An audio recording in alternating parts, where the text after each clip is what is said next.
আমরা শুভেন্দুকে হুঁশিয়ারি দিয়ে বলছি,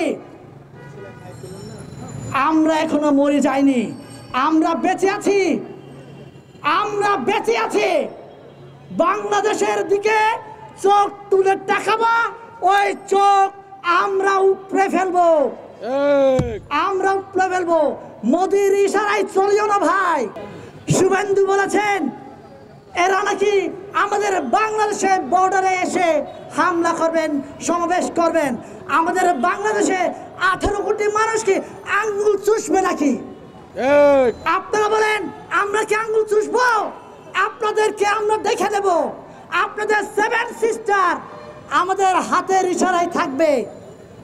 আপনারা যদি বেশি তাল বাহানা করেন তাহলে আমাদের বাংলাদেশের 18 কোটি মানুষ অস্ত্র ধরা লাগবে না। একটা একটা লাঠি নিয়ে যদি আমরা ভারতের দিকে অগ্রসর হই তাহলে আপনাদের অবস্থা কি হবে আপনারা চিন্তা করে দেখুন। সেভেন সিস্টারের ভাইদেরকে অনুরোধ করছি, তা আপনারা মোদির পা আর চাটবেন না। মোদির পা চাটবেন তাহলে আপনারা সুখে থাকবেন না। সুখে থাকতে চাইলে আপনারা বাংলাদেশের পাশে এসে দাঁড়ান, বাংলাদেশের নাগরিকের পাশে এসে দাঁড়ান। তাহলে আপনাদের জিডিপি থেকে শুরু করে সামাজিক, অর্থনৈতিক, রাজনৈতিক প্রত্যেকটা জায়গায় আপনাদের মুক্তি মিলবে। অন্যথায় আপনাদের মুক্তি নাই। মুক্তি চাইলে আমাদের বাংলাদেশের পাশে দাঁড়ান। আমরা ভারতের অঙ্গরাজ্য হতে চাই না। এই বাংলাদেশের প্রত্যেকটা মানুষ ভারতের অঙ্গরাজ্যের মধ্যে থাকতে চায় না। আমরা স্বাধীন বাংলাদেশে থাকতে চাই। আমার বাংলাদেশে সংখ্যালঘু নেতাদের বলছি, আজও আপনারা বলছেন ইসকন হত্যা করেনি সাইফুল ভাইকে। কে হত্যা করেছে? তাহলে আমার বাংলাদেশে মিডিয়া ভাইরাও বলছে, অনেক মিডিয়াতে আমি দেখতে পাচ্ছি সাইফুল ইসলাম ভাইকে নাকি ইসকন হত্যা করেনি। কে হত্যা করেছে? তাহলে আপনারা বলেন কে হত্যা করেছে?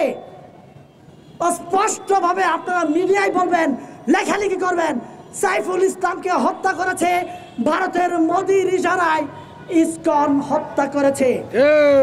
এটা আপনারা স্পষ্টভাবে লিখবেন, কোন টাল বাহানা করে কোন হেডিং দিয়ে আপনারা লেখালেখি করবেন না। সবাইকে আসসালামু আলাইকুম। সালাম না দিলে আমার বক্তব্য ভালো লাগে না। আমি একটা কথা দিয়ে শুরু করতে চাই। আমার এই বাংলাদেশে যে সংখ্যালঘু নেতারা আছেন, সংখ্যালঘু নেতা, এটা কার নাম জানেন? ফ্যাসিস্ট হাসিনা আমাদের মাথায় দিয়ে যাওয়া শব্দ সংখ্যালঘু। এই সংখ্যালঘু নেতারা দাবি করেন বাংলাদেশে হিন্দু 37% ছিল, এখন হয়েছে 8%। বৌদ্ধ এত পার্সেন্ট ছিল, এত পার্সেন্ট, বা আমার পাহাড়ে এত পার্সেন্ট ছিল, এত পার্সেন্ট কমে গেছে। আমি সাবধান করতে যাচ্ছি, এই সংখ্যালঘু নেতাদের কথা যদি আপনারা শুনেন, আমার সংখ্যালঘু ভাইদেরকে আমি বলছি, আপনারা যদি তাদের উস্কানিতে পা দেন তাহলে এখন তো 8% আছি, আগামীতে এটা শূন্যর কোথায় নেমে আসবে। শূন্যের কোথায় নামিয়ে আনার জন্য ভারত আমাদেরকে ব্যবহার করছে।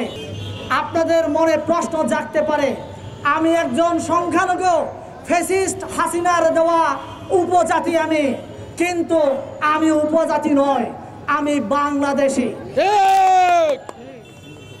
আজকে আমাকে উপজাতি বললে আপনারা চিনেন, কিন্তু আমি যখন চাক বলি আপনারা আমাকে চিনেন না। আজকে বাংলাদেশে আমরা 6000 আছি, আগামীতে এই 6000ও বাংলাদেশে থাকবো না যদি আমরা সেই মোদির ইশারায়, ইসকনের ইশারায় আমরা যদি তাদের কোন কথা মতো চলি। আমি সাবধান করতে যাচ্ছি, আহ্বান করতে যাচ্ছি, এই বাংলাদেশে যা হিন্দু আছে, বৌদ্ধ আছে, খ্রিস্টান আছে, এই ধর্মের যারা আছে সাধারণ ভাইদেরকে আমি আহ্বান জানাতে চাই, আপনারা ফাঁদে পা দিবেন না। আমরা যদি ফাঁদে পা দেই তাহলে বাংলাদেশ থেকে আমরা নিশ্চিহ্ন হয়ে যাব।